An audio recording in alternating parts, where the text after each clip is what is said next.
Hello guys, in this video I'm going to show you where to find and how to use the stretch function in the AirBrush application.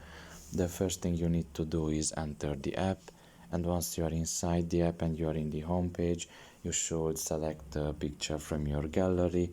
Now I am already on the album where I want to select my picture, so I'm going to just press on it.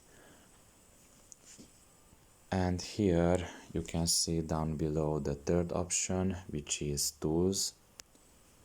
Press on that, and here you can see the adjust and stretch options.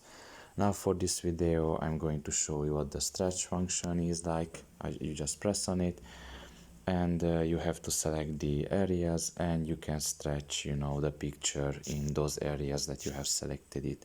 So it can be a great tool basically if you, for example, want to be taller in a picture. You just select the area where your legs are and just stretch it, and that way you look taller than you actually are in real life.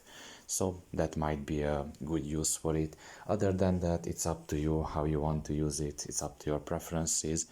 But yeah, this is all about it. I hope this video was helpful to you. Thank you for listening, and see you next time. Bye bye.